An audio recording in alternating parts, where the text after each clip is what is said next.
My name's Barbara Segall and I write about gardens and plants and people who grow them.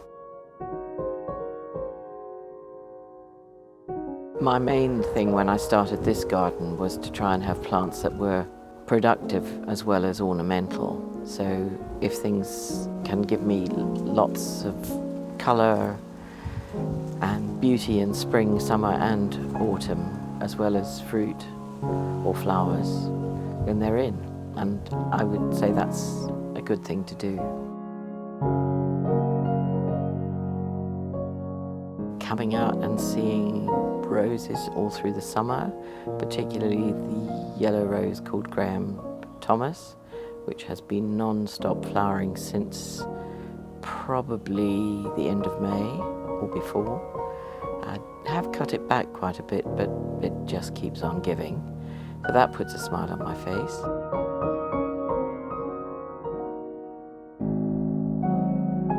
I think that probably the biggest influence when I came to live in East Anglia was Beth Chatto and her way of gardening with right plant, right place. I used to go really regularly down to her nursery and always come back with plants from that.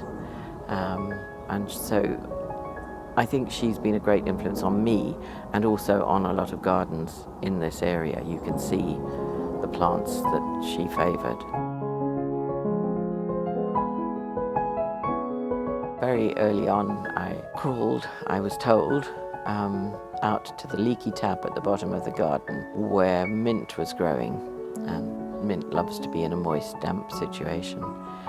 So there was a lot of it and I pulled it by the handfuls and tasted it, and I think that's probably where I first started to like herbs.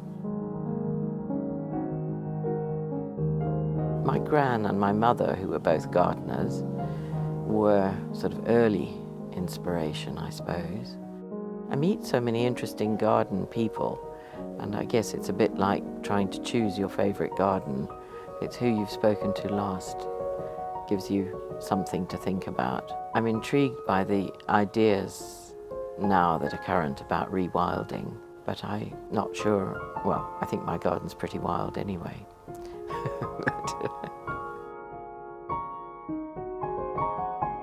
Get to know the plants that you like and find out if they'll fit with your garden soil.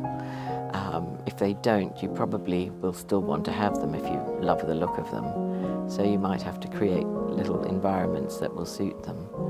Just go for it, enjoy the plants. My love of and enthusiasm about herbs, I just hope that might be communicated through my books and material that I put up on Instagram or in my Substack would fire people up about these lovely plants that you can grow and use in the kitchen.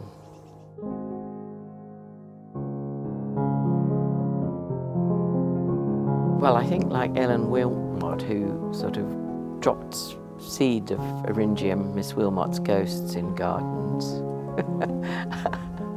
I'd like to think that some of the Osmomium perfoliatum seeds that I drop around the place or send to people will give them enjoyment.